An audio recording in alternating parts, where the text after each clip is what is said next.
part of our mission takes us to Epic Fitness Solutions, the facility in Eugene, Oregon. We had the amazing opportunity to interview the owner, Will.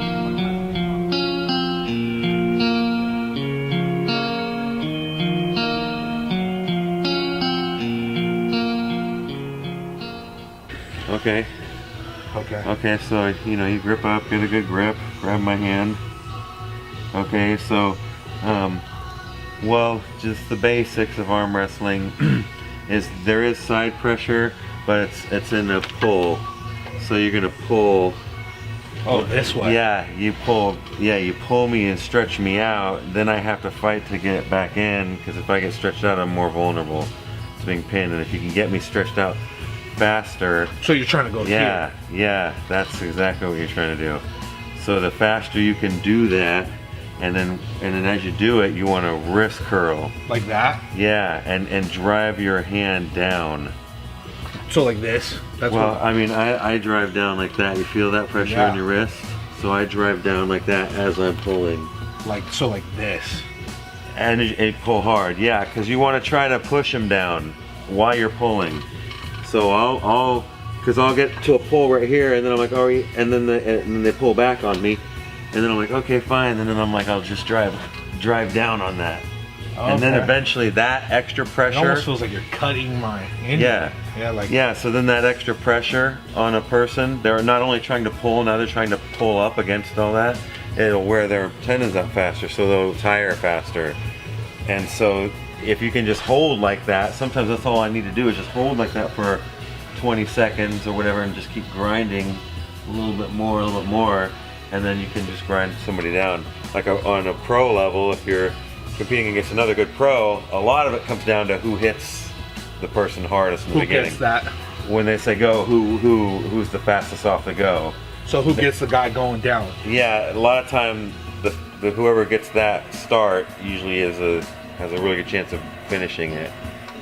Although there are guys that can catch and then pull their way back. But anyway, so we get in these grind matches and stuff like that. If you catch and you're pulling your way back, you want to learn how to use techniques to kind of wear your opponent down faster, and the wrist and hand, because that's really what this is a battle of the wrist and the hand, you know. Okay. And then the forearm gets tired because it's the ligaments in here aren't strong enough for your opponent's ligaments are stronger or whatever. Their technique, they know how to use everything better. So yeah, dude, arm wrestling is a lot of fun because person versus person. So I might be stronger than you down there with lifting a weight over my head, but on the arm wrestling table, you might be stronger than me because you have this like other ability.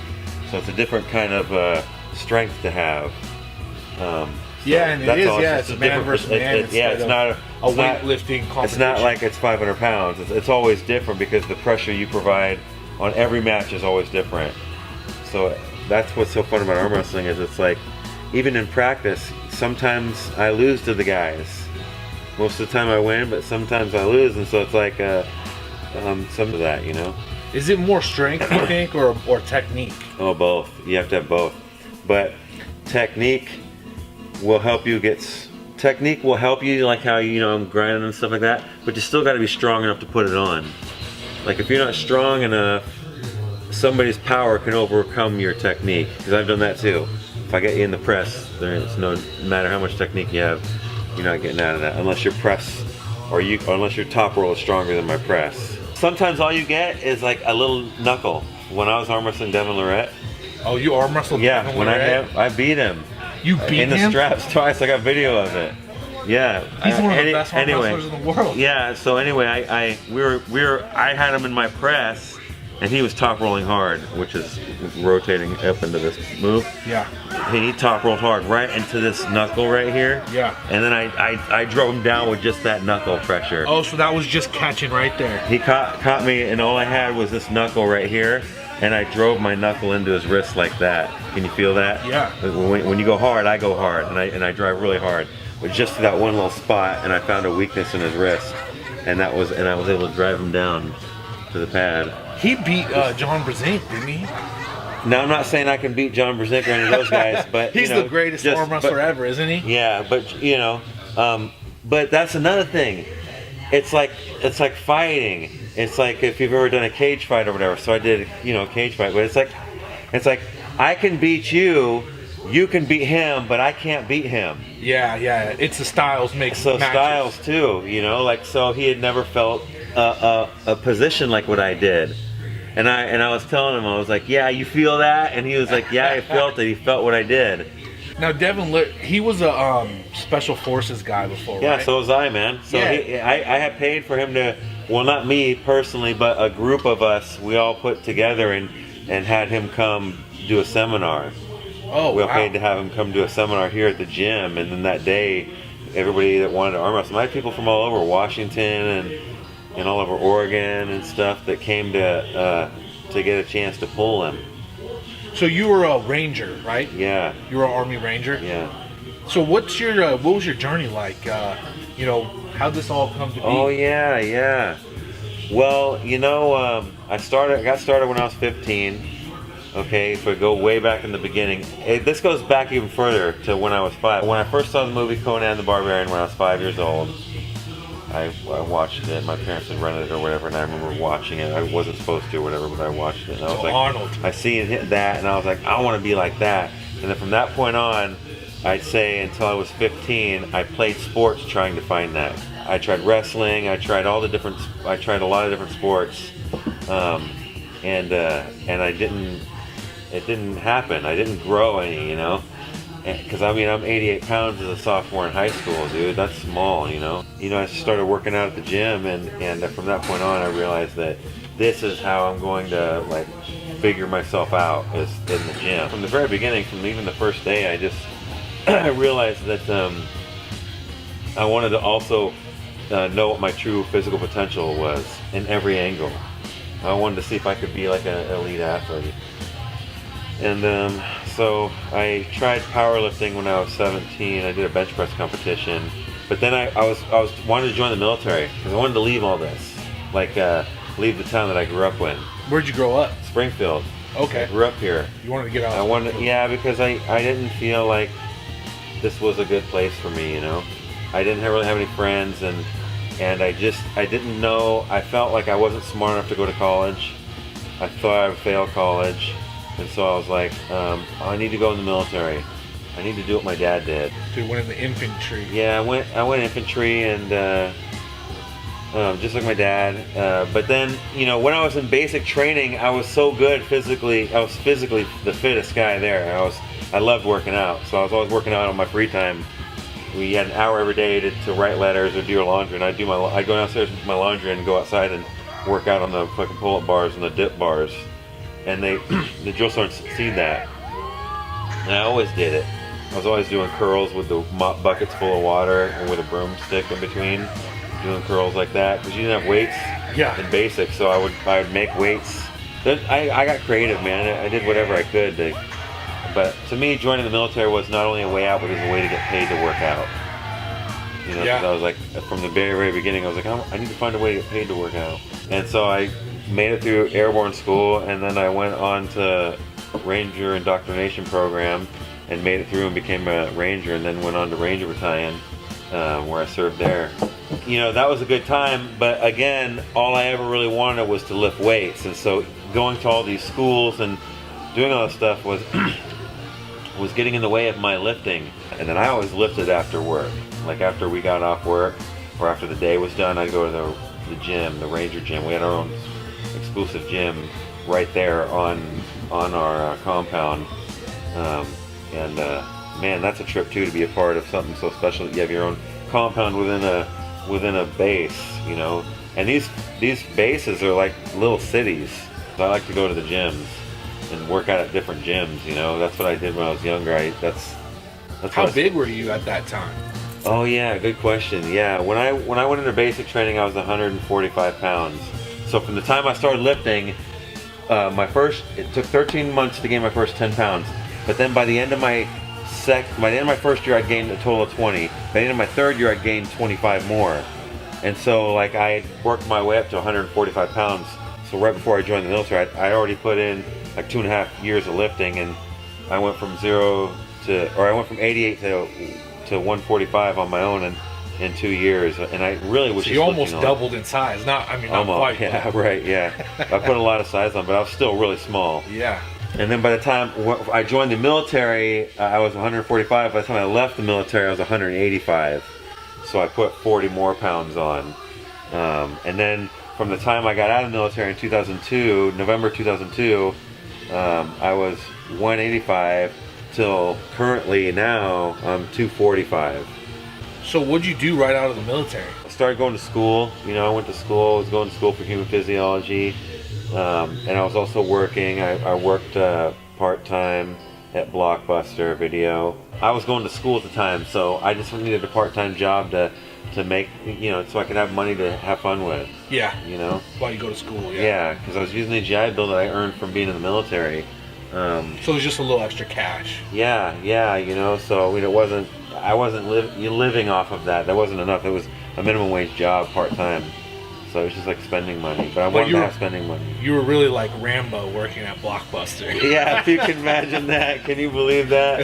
I think about that myself. I'm like, wow, how is that? That's crazy. So at that point, did you have a vision to start a gym? I mean, what was your aspiration? No way, what dude. were you thinking? I mean, I didn't even have the confidence to be a personal trainer, dude. When I first got out of the Army, I took a personal trainer test. I thought I was all that, because I'd been lifting for like 6 years or something like that. 6 years under my belt, and I thought I knew so much about lifting. I couldn't even pass the test, dude. Even though I know how to get results. Yeah. I can't tell people how to do that. All I did was my main vision was I wanted to be an athlete. So I focused on trying to be an athlete for years. So you had that in your mind though, to do bodybuilding. And Yeah, I always wanted to be built, you know, like the idea for the gym, you know, that didn't really happen until around 2009. I was 28 then. And then I started thinking about what it would be like to have a gym. Man, if I had my own gym, this is what I would do, you know. all like, you're doing is training all the time. yeah, Dang. so then I was like, if I had my own gym, you know, and I was like, yeah, but that'll never happen because you gotta have all this money to make this happen and all that stuff, and I didn't know, you know. And really all I needed at the time was just more self-confidence that I guess you can, you just piece it together one piece at a time. And that's what I did here at this gym. I pieced it all together, just one piece at a time. I just get more and more every year, you know. And then When did you start competing? that was 2004. I was 23. I didn't plan on competing until I was 24, but I was 23. I had gotten out of the Army and wanted to train for a full year before I attempted to compete. And that was in bodybuilding? Bodybuilding, yeah. So I won that's my the first thing contest. you did? Yeah. You won it. I won my first contest, yeah. What contest was that? It was the Oregon Ironman Natural back in 2004. The 2004 Oregon Ironman Naturally. And That's I won awesome. the novice. I won the novice middleweights at 176. Remember, I'm 245 now. Yeah, so you know, were a 176 pound bodybuilder. I cut down to 176. Natural bodybuilder. Yeah. And then when I got into strongman, I realized strongman was just the sport for me, you know, because I didn't have to look a certain way. All that mattered was how much weight I could lift, if I could do it the fastest or the most. And I was like, so you can look however you want, but obviously the better shape you're in, the more weight you're going to be able to lift. So it's important to eat right so you can have energy to be in the right kind of shape to lift these weights, you know, because you need to be fast, you need to have cardiovascular health. I mean, there's so much that goes into, you got to be strong everywhere. So there can't be no weaknesses. So that consumes you, dude. Like, I got consumed with it. All I cared about was being as good as I could be in every event and lifting as much as possible in every event, as fast as possible in every event, you know. And then eventually you get to the point where I'm at now, where I'm like, I just can't do it like that anymore. You know, my body just will not cooperate with me like that anymore.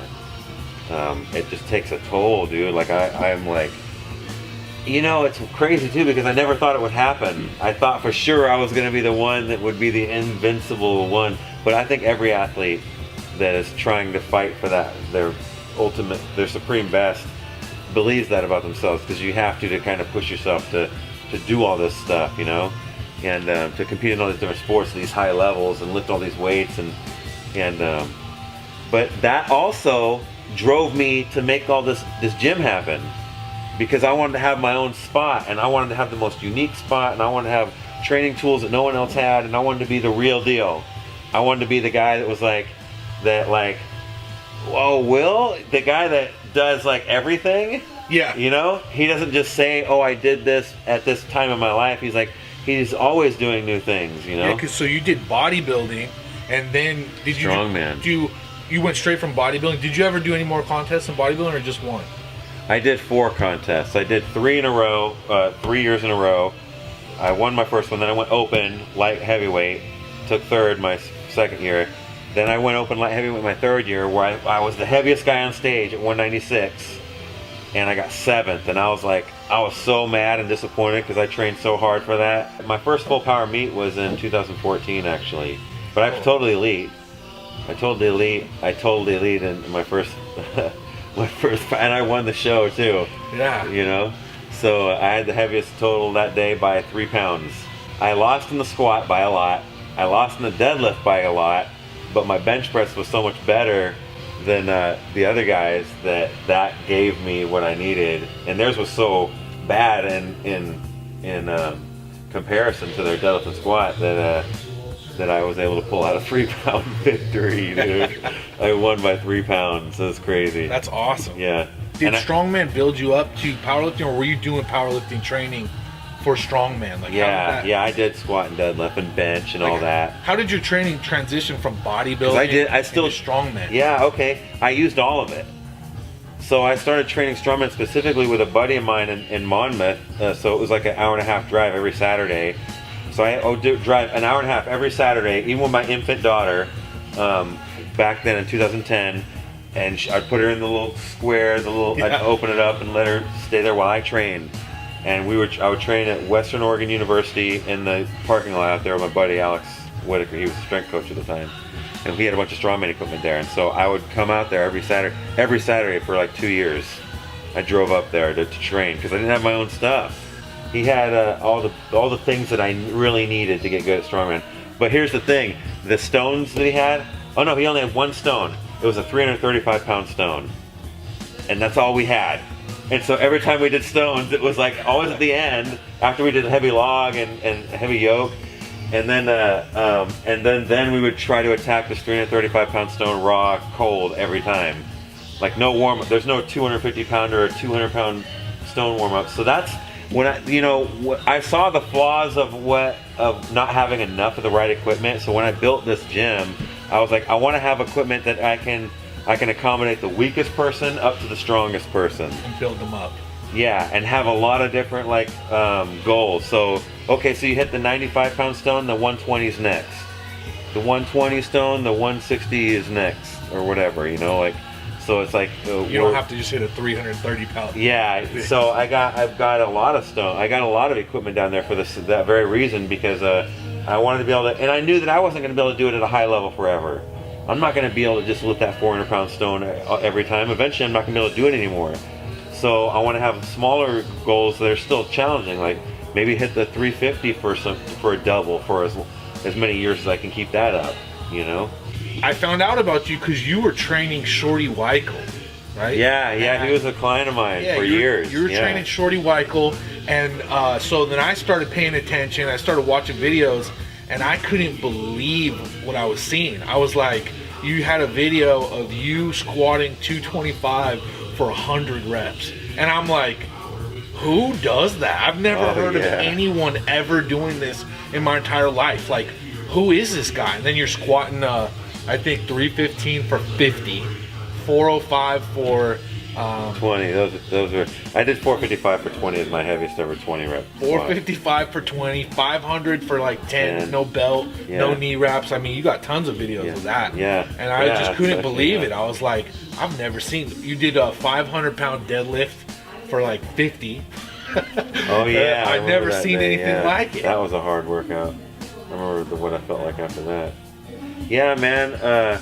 I was just, because that was just what I'm good at. I was just, I felt like I want to show the world what I'm good at as far as like weightlifting. I'm like, I might not be able to lift the heaviest single rep max, but I have some really good endurance. I can fucking like grind out some really good weight for a rep. Like the craziest muscular endurance of anyone I've Yeah, ever seen. so I was like, I wanted to, you know, the whole 225 for 100 rep video, that is what started all that. The Really? 20 rep squats and the 50 rep squats. There's a guy, a pro strongman, who he squatted 405 for 20 reps one day, and he posted a video of it, and he was wearing a belt and everything, and I was like, and he was wearing all. I think he may have been. He was a pro strongman. He was a heavyweight pro strongman. He was over 300 pounds, like 320 pounds at the time or something like that.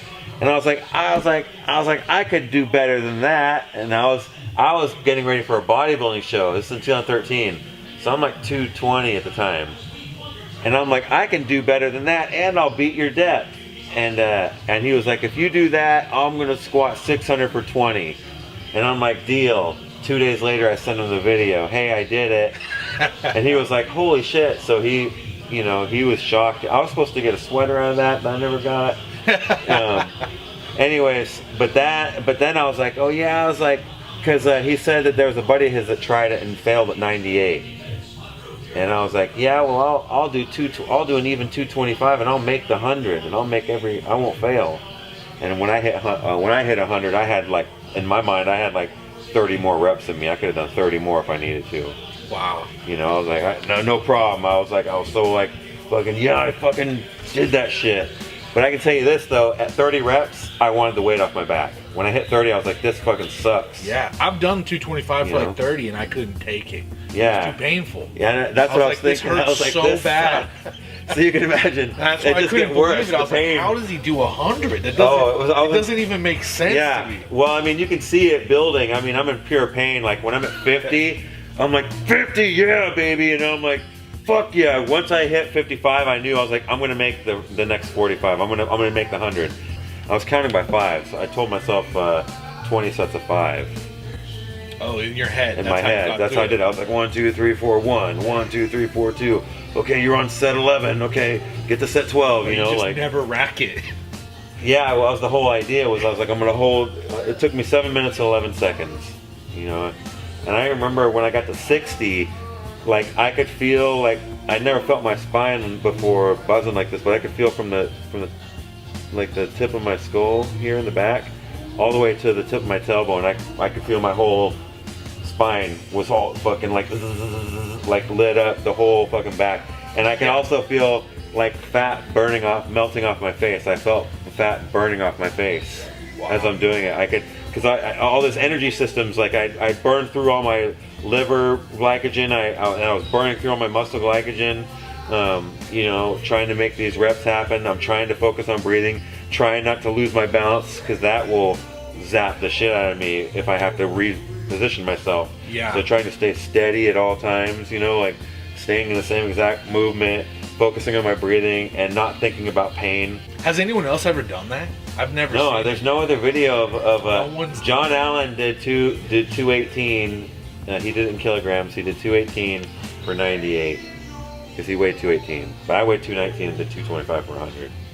You're the only person who's ever done it. I got video, and I was like, I got video proof. I got video proof of me weighing in, so you can see that I really did weigh 219. So I weighed you in. didn't use a belt or anything. You were like, no belt, nothing. Yeah, well, because I knew a belt would actually constrict me. It would actually be worse to wear a belt. You want your fucking stomach. So I knew I was gonna want to fucking be able to expand my stomach as much as I needed to when I got really tired. Because I also knew 225 ain't heavy. To me, I was like 225. I could do that. I don't give a shit how tired I was. I could crank out 5 reps no matter how tired I was. You know the 315 for 50? Do you know I hit 2 sets of 35 before that? I tried a set of 35. My first set, I got to 35 and I was like, I couldn't take it anymore. I racked it. I was like, what the fuck? I get up under the 315 5 minutes after I just did 235 for 30, or after I did 35 reps and failed at 35. I gave myself 5 minutes. I was like, okay, we're gonna fucking do this time. I was going for 100. I wasn't even trying for 50. God. And I do it again, and I fucking get to 35, and I'm like, I couldn't take it. I was like, oh my fucking God. I was like, what the fuck? I had to go to a business meeting. So I went to a business meeting, and the whole meeting I'm thinking about this lift. I'm like, okay, there's no way I'm going to be able to get 100 with 315. Fuck. But I was like, okay, but you're going to go back and you're going to hit 50 with no belt. That's how you're going to make up for this shit. The same day. So yeah, just a couple hours after I hit 30, well, my last set of 35. So I did 70 reps already with it, and then I'm like, I come back a couple hours later and I'm like, okay, and I had my buddy with me because I was training him. He was a fighter, Casey Lasley, and I was training him, but I was like, I needed to hit this set of squats first. So he films me, and I hit those squats with no belt at my house in my backyard and shit. And then I fucking was just like, yeah, I fucking did that shit. But I was in pure pain. That was a lot of pain. I was a lot of pain. The one that caused the most pain, where I felt like I couldn't stand, was the 455 for 20. I couldn't even take a step forward with that to rack it. I couldn't even rack it. I had to dump it off my back because my core was so wobbly from hitting those reps. When I hit, like, I don't even know how I got from 16 to 20, because I was like in a whole other zone. I'd hit 455 for 15 one other time in my life when I was like 29, and I hadn't hit it again for years. So I'm fast forward, I'm 32, so it's been 3 years since I had done this, and here I am trying to break that. 15 took everything I had, so I hit 15, and I'm like, don't think about nothing, fucking just go again. And just go. Don't think, because if you think, holy shit, this is hard, then it's going to get really hard. So that's the hardest one you ever did, the hardest set of your life. The 455 or 20 was the hardest squat I've done, besides the 225 per 100. The heaviest squat I've ever done was not as hard as the 455 for 20. The squatting heavy is that one big burst of like 10 seconds worth of effort. What's the heaviest squat you've ever done? 675 in the gym, and then I attempted a 660 2 years ago, but it got red lighted. But I mean, I looked at competition. I looked at the depth, and I felt like I was good enough, but you know, you got judges looking at you from other angles, so they see things that you don't see, you know. So for me, that was probably my best ever squat, that 660, even though it didn't get counted by the judges, or I think one judge counted, the other two didn't. But you won your first powerlifting meet, you said. I still totaled elite at that tournament 2 years ago. Yeah, I still won the contest. I still had the heaviest total. I had like a 1770 total or something like that. I mean, it's not like, but for this area, that's good, you know. I started doing all this other stuff to make myself better at strongman. So arm wrestling was only because it would force me to work on my grip, because I felt like my grip was weak in strongman. So I was like, how am I going to train my strongman but train hard enough, because I can't see myself just doing wrist curls. I got into it to help my strongman be better, because remember, I was really committed to being a champion like as good as I could be for as long as possible. So you did Highland Games too? Highland Games, yeah. My buddy Mark Wechter got me into that. He's like my strongman mentor, or one of them. He lives up in Oregon City, up in Portland, but he's a world champion Highland Games thrower. And he was also a former lightweight pro strongman. And so what else have you competed in? Moss wrestling, which is this, where you wrestle over, you have a stick, like this board right here. You see this board? I'd be on one side. I think I've seen this, where you get the sticks. And the sticks right there, and then you try to pull your opponent onto your side, or you pull the stick out of their hand, or you pull them off balance, where they roll off the board. In strongman, I competed for, from 2005 for 13 years. I got 13 years out of my career in strongman. And now you're coaching people. Yeah, training, coaching, all that. Yeah. So you built this gym, and now you're coaching other competitors and teaching people how to. Yeah, remember, like I said, I built this gym out of a necessity so that I could also be a better strongman and be a better athlete. And I also knew I wasn't going to do it forever, so I knew if I was going to build something, I wanted to be able to build something that I could also teach other people how to use. Cause I like seeing people use my stuff. I like seeing people in here doing stones, or seeing videos of people doing stones, or farmer's walks, or pulling trucks, or whatever. I have all that equipment, so I love seeing people set it up and use it. It's cool, man. In the beginning, I said I didn't have the confidence to become a trainer when I first got out of the Army. You might think like, oh, well, you were a ranger and all that. Yeah, I was confident in certain things, but like school stuff still, intimidated me. And so, especially failing that test, I didn't get the confidence to try again for 7 more years. But 7 years later, I tried again and I passed the most prestigious one that you could get, the National Academy of Sports Medicine. So I passed that test. It took me 6 months of studying to pass that test, and I did it. I did it all. And that made me believe that I really was meant for this life. And so when that mindset clicked in, then it was like, okay, the dream is back on. Will's story was amazing. It simply defined what gameness means. Yeah, there you go. That's it. That's it. Control it. That's it. Yeah, nice job, Scotty. All the way past the cone. All the way past the cone. Past the cone. Past the cone. All right. Yeah, baby. Irish Fighter by Brittany Ayala. My Irish fighter with the warrior tides. You took no prisoners, you told no lies. I dressed in black and then I cried. But in my heart, you'll never die. My sister wrote that after my best friend in high school got murdered. Nothing is promised to you in this life.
Right at 265, just gotta keep it under 265 for this fight. Here is named the Rubish deadlift with weights. It's named after my powerlifting coach, Pete Rubish. He does deadlifts here with weights. He can lift a lot more, but that exercise is actually named after him. That's why I got this. Right here, it says art is greater than science. And I was listening to Charles Poliquin talk once, and it was just one of my favorite things I ever heard, because he said that the science always follows the art. You have to experiment. You have to experiment over and over again until you prove something to be scientific information. The art is the experimentation, which always precedes the science. And I really liked that a lot. And my own training, I got really into the science and how you should train. And I got so into it that I stopped training actually with weights.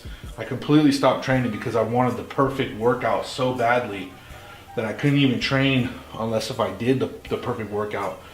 And that quote kind of inspired me to let go of trying to make everything perfect and to practice the art and to experiment myself and note the different aspects of training, different things that I learned, the different sometimes you have to make adjustments that maybe the science isn't going to tell you in a book exactly, but you make those adjustments and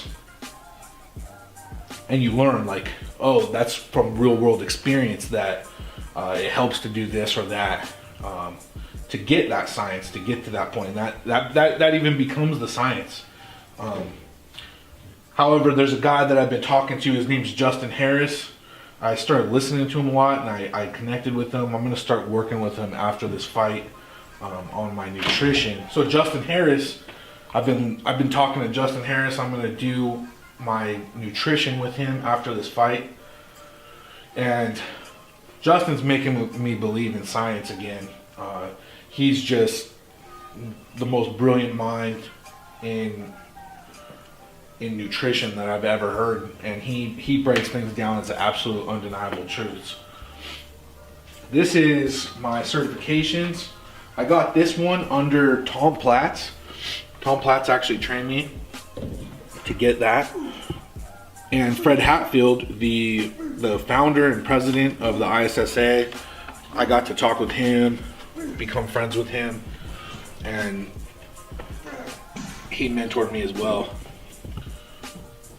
This certification, I don't believe that they offer it anymore. It's from the International Association of Resistance Trainers. And this is kind of the training philosophy that I prescribe to, high intensity training. That is my bread and butter. That's what I've done more than anything. That's what tends to work best for me. This here is Paul Anderson. Paul Anderson was an Olympic weightlifting gold medalist. And Paul Anderson is said to have been the strongest squatter to ever live. A lot of well-known weightlifting world champions witnessed him do things like squat 900 pounds for 10 reps with no belt, no knee wraps, without a warm-up, really rapidly. Otherworldly things he could do, and people, they testified to it. It wasn't official. They didn't even have official powerlifting back then, but he basically did powerlifting to build his strength up to become an Olympic weightlifting world champion.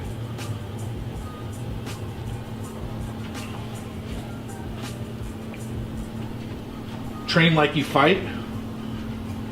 I wrote that up there because I had a really bad habit. I don't know where it came from.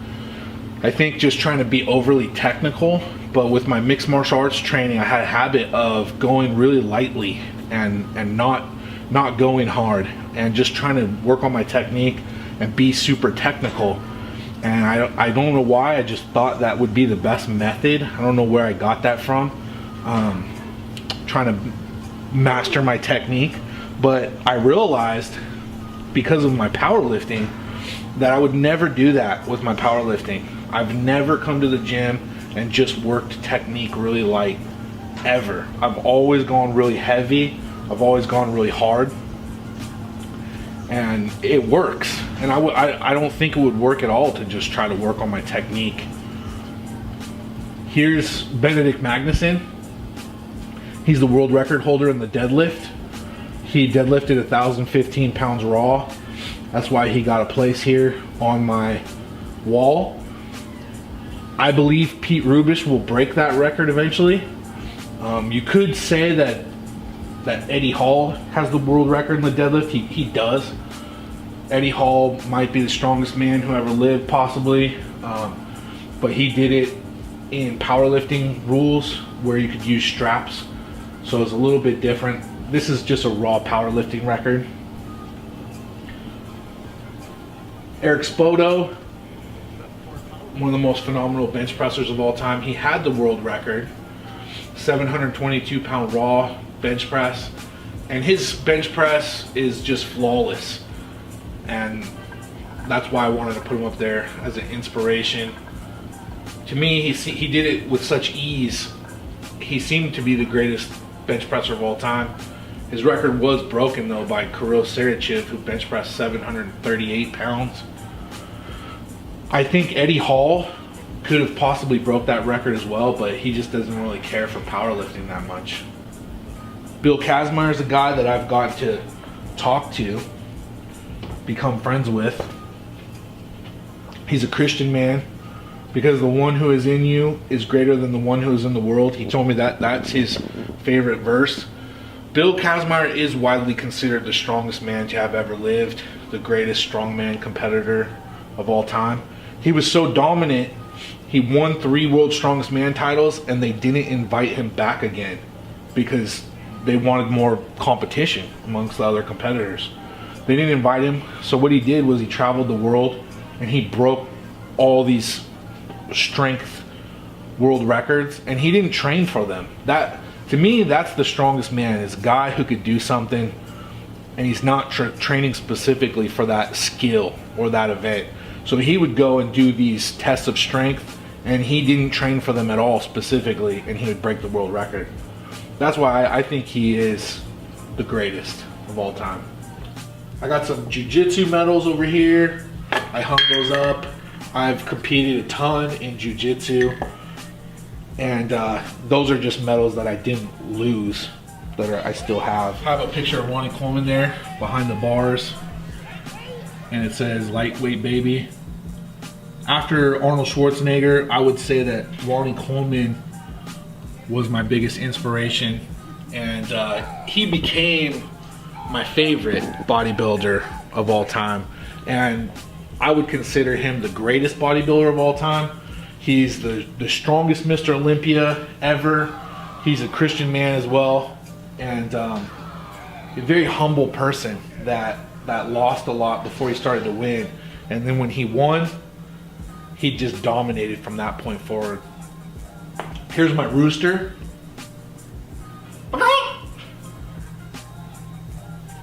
My Rise Gym banner, and it says Proverbs 18:10. That verse says, "The name of the Lord is a strong tower, the righteous run to it and are safe." I put that up there because the first question I ever asked Pete Rubish was, "What's your favorite Bible verse?" That's before he started coaching me, and I put that up there for him because he's a huge inspiration to me as a human being, you know, as a Christian, and as a strength competitor. Pete Rubish is my favorite. He's my favorite weightlifter or powerlifter ever. He's the most intense. My thing's always been about intensity. That's kind of the training philosophy or style that I use. And Pete Rubish is the most intense competitor I've ever seen. I installed this washer and dryer to motivate and inspire me to be more like my coach, my powerlifting coach, Pete Rubish. He trained in a dungeon with a washer and dryer behind him and gained energy and strength from it. So I installed this to be more like my coach as much as I could, and then we just decided to start doing laundry because we have a washer and dryer in here. Might as well do some laundry. Pete is,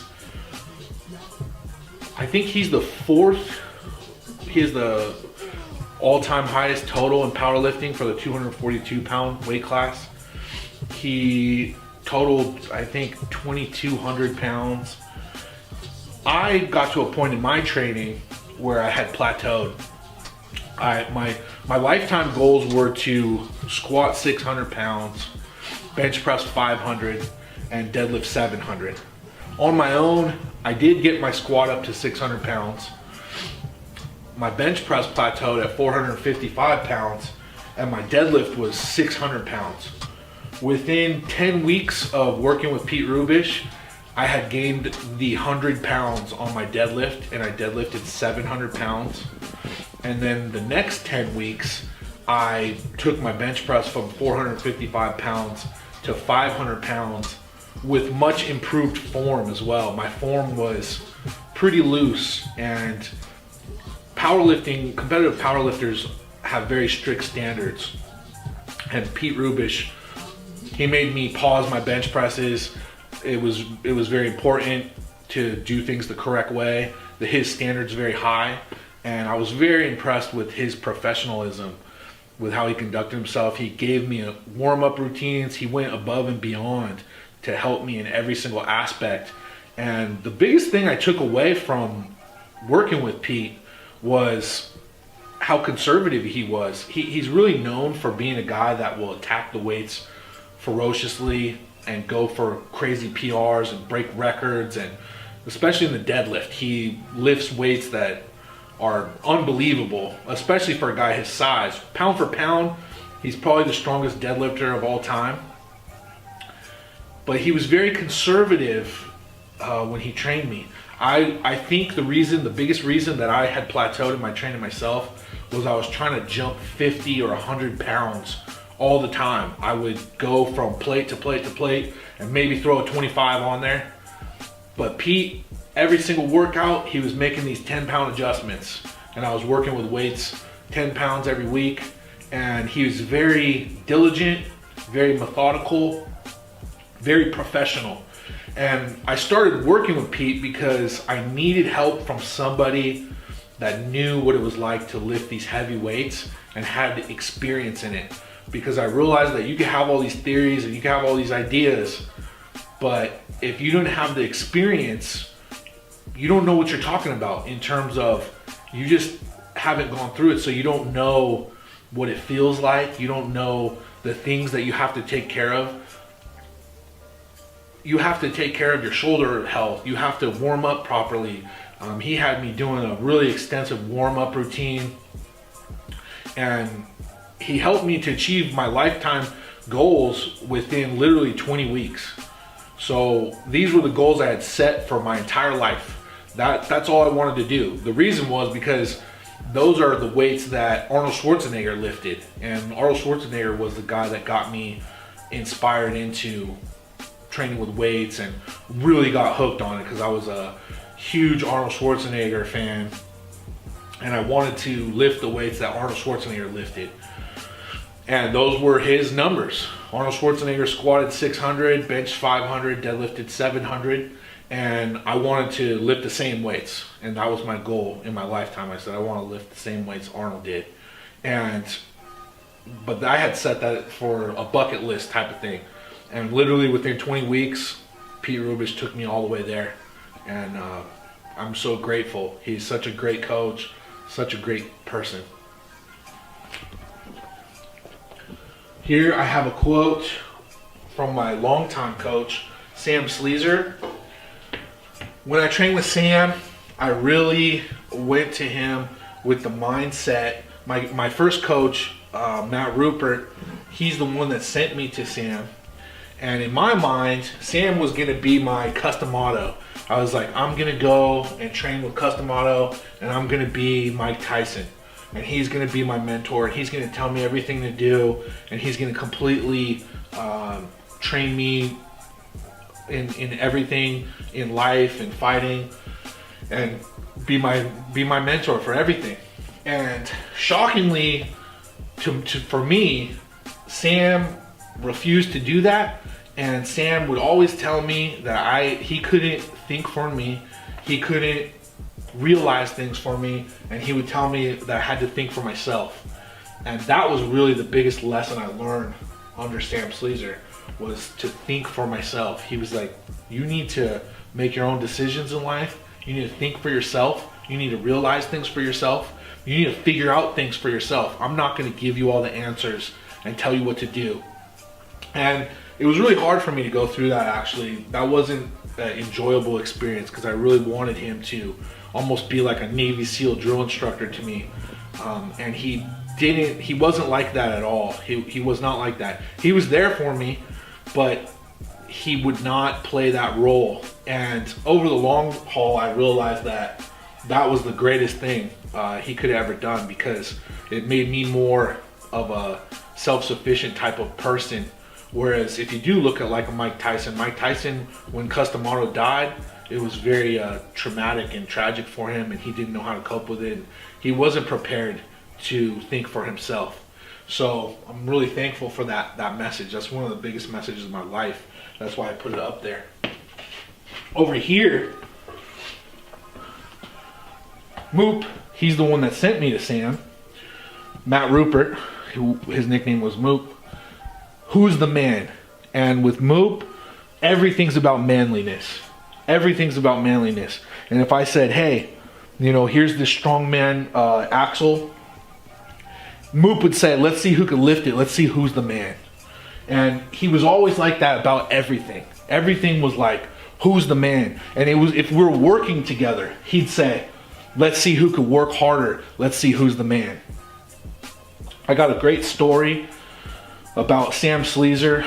It's one of my favorite stories about being a fighter that Moop told me.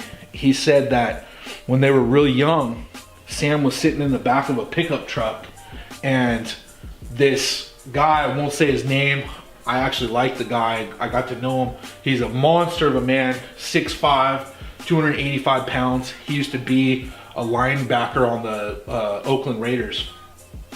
He came up because everyone was talking about how tough Sam was, because Sam was a boxing champion.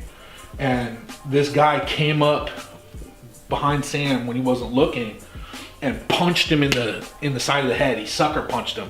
Boom! And Sam went down in the back of the truck. And I've talked to Sam about this. And Sam, he said he was laying in the back of the truck and he got hit so hard, he said he was like, I should just stay down. I should just stay down. And he said that he couldn't. He couldn't stay down. It wasn't within him. He had to get up. And Moop tells the story that Sam got up out of the pickup truck and there was a basketball court that everybody would go to fight. And as Moop put it, he said that's where they would go to see who's the man.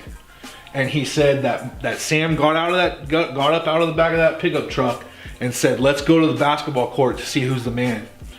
And the biggest way to be the man is to get to somebody that doesn't even want to find out who's the man. And Moop said that the guy was like, nah, I don't want to fight.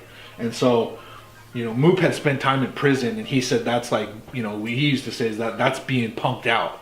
He got punked out. And in prison, that's the worst thing you could do is be punked out. The best thing you could do is to always stand up and fight. And that was really what it was like being with these guys. It was, you know, just trying to prove that you're down and that you're willing to stand up and fight for yourself. And that's one of my favorite stories, though, about Sam. And I can say that Sam absolutely is the man. Scott still trains in powerlifting and strongman. He is currently looking for a fight to determine who's the man. This is Gameness.